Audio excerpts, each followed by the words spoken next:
People can experience the early stages of love in profoundly different ways. Some people become so massively, comprehensively infatuated with another person that almost nothing else matters to them except the desire to bond with them. That's limerence, the altered mental state of being addicted to another person. When people first come across the idea of limerence, they typically respond in one of two ways, either feeling, well, that's just love, or that's neurotic. In this video, we're going to look at the evidence that there really are these two love tribes, how common limerence is in the general population, and what all this means when it comes to dating and romance. Hi, my name's Tom Bellamy. I'm an academic neuroscientist and a writer, and I blog all about limerence at livingwithlimerence.com. So on that site, there's over 400 articles about every aspect of limerence and how to manage it, and a thriving community of commenters who share their own experiences of dealing with obsessive love. Now, one of the projects that we pursued on the site was a survey to try and attempt to measure how common limerence actually is in the general population. And these are the results. Okay, I'm not going to draw this out. My best estimate is that about 50 to 60% of the population has experienced limerence at some point in their life. Now, of those people, around about half have had it so bad that it made their life miserable, that it was so distressing that it impinged on their other aspects of lives and made their lives unhappy. So there we go. On average, about half of all the people that you meet and maybe fall in love with will be limerence.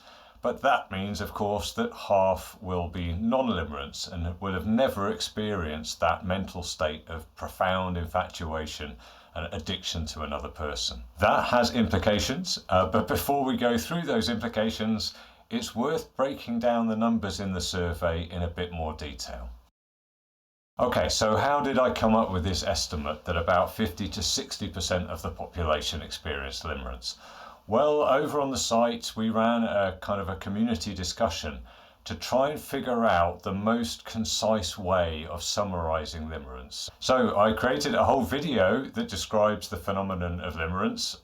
The link is in the description below. But to poll the public, we needed to come up with a kind of pithy summary, a way of describing limerence and the experience of limerence that people would be able to understand easily. So here's what we came up with the best description of limerence. Some psychologists believe that in the early stages of romantic love, people can fall into an altered state of mind that feels very different from everyday life. In this mental state, the love-struck person is overwhelmed by the desire to bond with the person they are infatuated with. Their emotions swing between feeling ecstatic and feeling devastated, depending on whether it seems that their love is returned. Their thoughts are dominated by the other person so much that it's hard to concentrate on other tasks. They crave them so strongly that it almost feels like an addiction.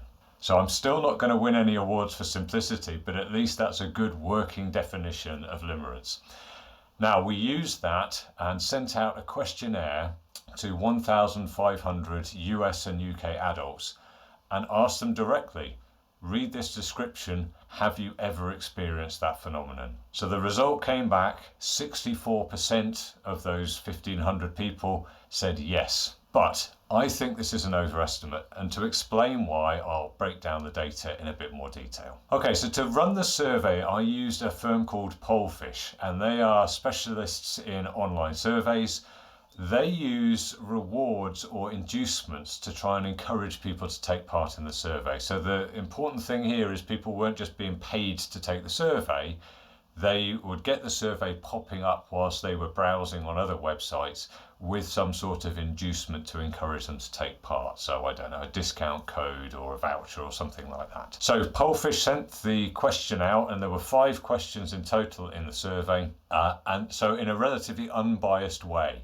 The users, of course, were completely anonymous, but there is demographic data that Pollfish hold about those individuals, so it's possible to get a demographic breakdown of the data. So the full results for this survey have been published on the Living with Limerence site. Again, I'll put a link down below as usual, but here are the interesting outcomes. So the first thing is that there was no significant difference between men and women. Men and women experienced limerence at about the same rate. However, when it comes to sexuality, there was an interesting difference. So the highest scoring population were bisexuals.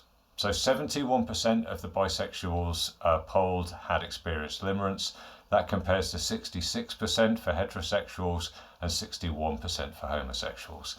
Now, the explanation for this, to be honest, I have no idea. I mean, we can speculate. I speculate a bit on the site about possibilities, but really it's just guesswork. This was just a data gathering exercise. Hopefully we will get a better understanding of any potential link between sexuality and limerence as time goes on and as we do more research. The next demographic breakdown that was interesting was personality type. So there'd been a lot of speculation in the past about whether or not introverts or extroverts were more or less likely to experience limerence. You could make the argument that with the importance of daydreaming and rumination and fantasy and these processes that reinforce keeping the limerent object central in your mind, that introverts would be more likely to experience limerence. And in fact, there were some online surveys that suggested that introverts were overrepresented. However, you can make the counter argument, which is that extroverts might be more likely to be limerence, because limerence is really about bonding with other people, getting energized by the company of this other person, getting enlivened by them, feeling like life is richer and more exciting because this other person is in it. So what was the breakdown in our survey? Well, 71% of extroverts said that they had experienced limerence compared to 61% of introverts. And a statistical test suggests that is a significant difference. So extroverts are slightly overrepresented among limerence. Finally, the most striking correlation, the most striking deviation from the average was for people who had an anxious attachment style. So I also polled the survey takers and asked them if they felt they had an anxious attachment style, and 79% of people who self-reported an anxious attachment style had also experienced limerence.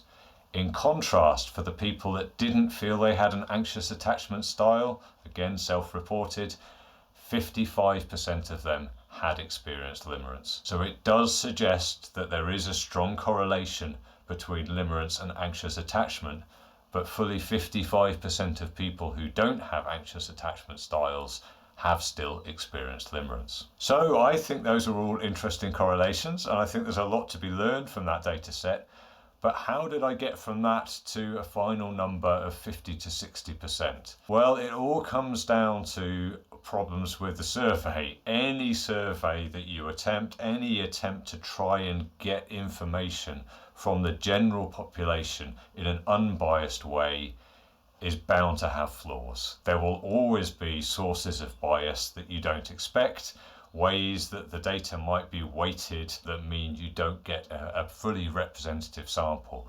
And that, I think, is partly what happened in our case. So, a couple of big factors were involved. The first is that for those high scoring limerence demographics, so the bisexuals and the anxiously attached, both were overrepresented in my sample. If you look at the people that filled in my survey compared to much wider ranging surveys of the general population published by like the Census Bureau and places like this. That suggests I have a lot of bisexual and anxious attached people filling in my survey, and that would push the overall average for the number of limerence higher. So I suspect that the 64% headline number is too high because of that factor. The second big factor, and this is also likely to be a big one, is the completion rate of the survey. That's critical. Only 20% of the people who started the survey finished the survey, even though it's only 5 questions long. So that means at least 80% of the people that started abandoned the survey before the end. So they obviously didn't think that the inducement was encouragement enough to carry on filling in a survey all about their love lives. Now, my strong suspicion, and this is based on personal experience of talking to people about limerence, is that non-limerents are far more likely to get irritated and impatient with a survey all about their love lives, particularly if the opening question was that description of person addiction and what limerence feels like. If you haven't ever experienced that, I think your motivation to keep going and complete the survey is going to be a lot lower than if you have and you're curious to see where this is going. So for both of those reasons, I think we need to revise downwards the headline figure of 64%. That's why I argue that the best evidence suggests that about 50 to 60% of the population have experienced limerence. So what does all of this mean when it comes to making decisions about romantic partners, when it comes to dating style, when it comes to things like using dating apps? All of the factors that determine how we meet other people and whether or not we start to try and develop a relationship with them. Well, the first thing to note is that the two tribes are very well balanced. So you've got about an equal chance of falling in love with a limerent or a non-limerent. But the two tribes are going to have very different expectations about what early love feels like and very different experiences in that early stage of love. That's going to lead potentially to a lot of disharmony and a lot of heartache in misunderstanding the expectations of the other tribe when it comes to falling in love. Perhaps the easiest way to make sense of this is to work through the different pairings that are possible and figure out what this would mean in terms of the experience of the two partners. Okay, so let's start with limerent love. So this is the bliss of mutual limerence. So both people are going to be obsessed, both people are going to want total immersion in that union. There's going to be a matched desire to bond hard and bond fast. So at first glance, this seems fantastic. It seems, blissful, euphoric, ecstatic. But limerence fades. Okay, so mutual limerence is going to feel fantastic early on, for sure.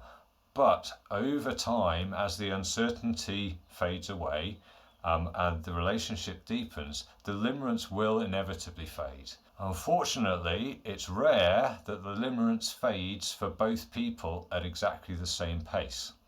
So what tends to happen is, for one of the two partners, their limerence begins to fade faster.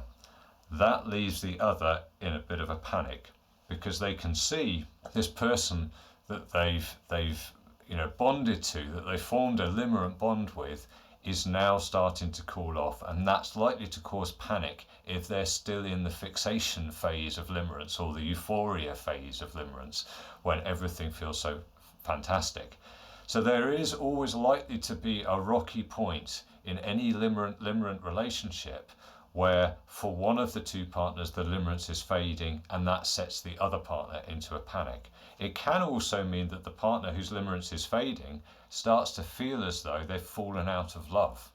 There's going to be a transition where the fireworks of limerence fade away and the sort of warmth, the deep love of affection or bonding hopefully begins to kick in.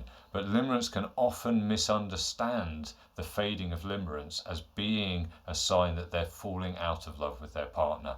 And again, a lot of heartache can result at that stage. Okay, so the next possible combination is limerent, non-limerent love. And this is going to be the worst, obviously, when it comes to mismatched expectations. So the limerent in the early stages is going to want ever closer union.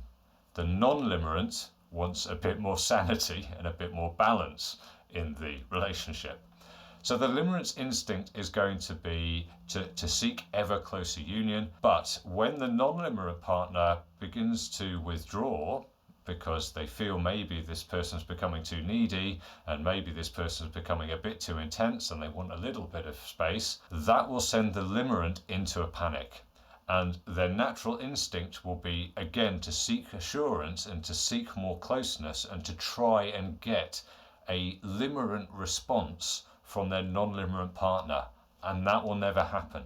So the limerent's likely to feel like this person doesn't love me enough. They aren't experiencing mutual limerence. They may not understand it in that context, but their emotional experience is going to be, I'm not seeing the same love obsession reflected back to me. That means there's something wrong. And their response is to seek more assurance. The non-limerence instinct is going to be exactly at odds with that. So as they see this other person become more and more obsessed, they're going to pull back slightly to get some breathing space, which will drive the limerent into ever more attempts to get reciprocation, which is going to make them want to pull back even further. So it's this tragedy of mismatched expectations. It's a very unstable situation, the early phase of limerent and non-limerent love, because of the different experiences that the two partners are going through. Really, the best way through this, the only way through this kind of relationship, is to understand each other's drives. And I think that's why it's so critically important to realize that there are essentially two different tribes out there, and to know that the person that you're beginning to form a relationship with might be of the other tribe and might have different expectations to you when it comes to the way that early love feels and the way that relationships should progress. Okay, so the third scenario is non-limerent love. Again, this is much better because the two people will have matched styles. Non-limerents still have the same energy and excitement of early love. They get that enthusiasm, they get that excitement and thrills, but there's less mood instability. So there's maybe the highs are not as high, they're not as ecstatic and over the top, but they don't come with the lows. So they don't get the plunge into depression if something is going badly. For non-limerents, their attachment bond develops more slowly and more naturally. So over time, the affection begins to build up, and the early love energy, if you like, begins to dwindle, and that happens more naturally. So that's all well and good. It seems like, well, this is the healthiest form of love that there is. But of course, nobody is protected from heartache. So a surprisingly common scenario is that people who have been non-limerent so far for all of their lives and formed a healthy bond and a stable attachment develop limerence for somebody else. This person has never been through the ecstatic fireworks, the insane overreaction, the obsessive, intrusive thoughts previously in their lives. And so this is the first time that they have that limerent reaction for another person. That inevitably drives them into a period of self-doubt. And this can be the point at which the unwitting partner hears that terrible phrase, "I love you, but I'm not in love with you," by which they mean, I've now become limerent for somebody else, and that feels very different from our love, our stable, healthy, secure love, and I've never felt this crazy, mad love before. Okay, so that's the overview of the two love tribes and the evidence for how common limerence is in the general population. Unfortunately, I suspect that this is the cause of a lot of heartache as the people from the two tribes misunderstand each other. If you're still not sure whether you are a limerent yourself, there is a quiz on the Living with Limerence site. Again, I've put a link down below, so click through to that. Take the 25 questions of the quiz and you should be able to find out whether or not you have experienced the symptoms of limerence yourself. Okay, I hope you enjoyed the video. If you did like it and you'd like to see more, press the good buttons down below to tell YouTube. Thanks a lot for watching, and I'll see you next time.